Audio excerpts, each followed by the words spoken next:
I want to pose a question to y'all.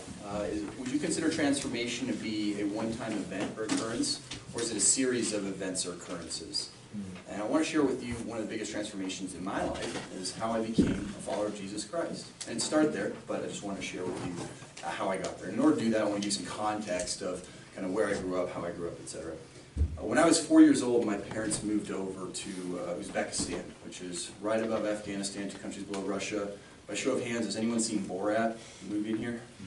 Okay, you shout, it's right below where Borat's from, which is Kazakhstan. But if I'd asked that question 10 years ago, many people had never heard of Uzbekistan. So when I was 4, moved there. My dad's an agriculture engineer, so he helps Uzbeks with English, and he set up a couple of English teaching facilities and for them to get training, really with the main motive of just improving their lives so that they'll improve the lives of those around them.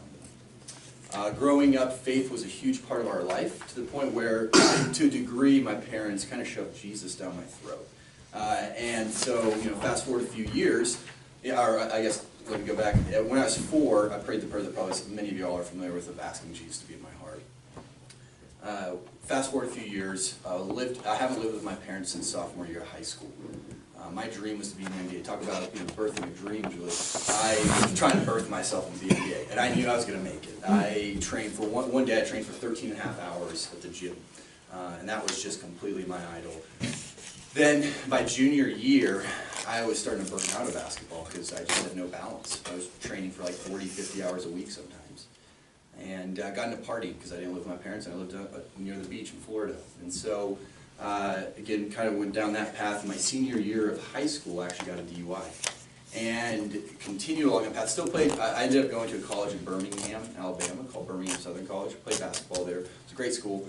It was very small. Everyone knew everyone.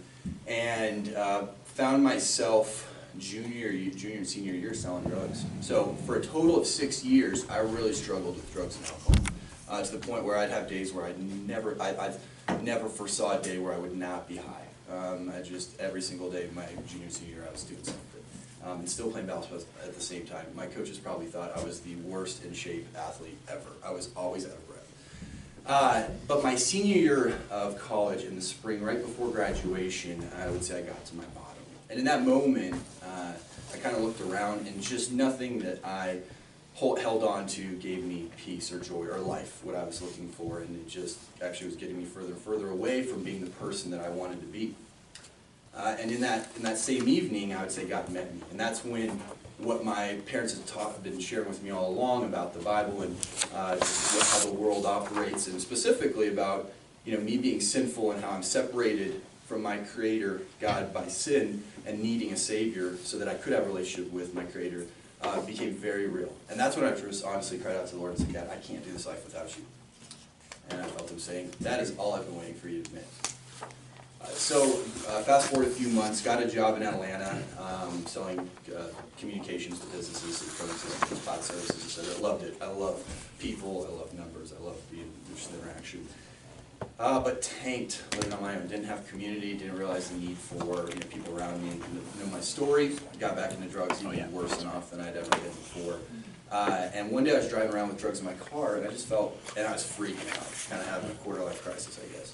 And I don't know if that's a thing, but I just felt God just say, Colin, you can keep doing this if you want, but I love you. And He kept saying, I love you, over and over again. And that's when I realized, oh wait, I really, really need help. I can't get to where I want to be on my own. So I went, my brother and my mom were actually in town at the time.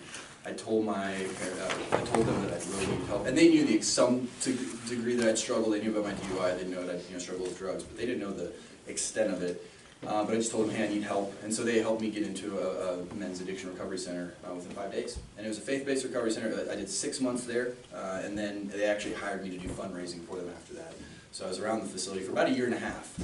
But through that time, what was awesome was, just really developing healthy habits of like exercise, right, and eating healthy and taking care of my body, getting sleep, as well as working on the spiritual dynamic of what I was lacking. And now I've been free of drugs for 4+ years. Right. I've tried drinking with the mindset that, I can enjoy a beer with a friend. I've realized I cannot. I like alcohol too much. So now dinners are a lot cheaper. And I just turn off But I share this story with you because it's really been the biggest change in my life. And back to the original question of, is transformation a one-time event, or is it a process or a series of events? And I think I've come to the conclusion that it's both and. It's both. It can be big monumental events in our lives, and it can also be a series of events over time. And what's cool about it is I haven't arrived yet. I don't think any of us have. We're still all human. Our story's not told yet. And so I just want to share a big moment or a series of moments in my life. All right.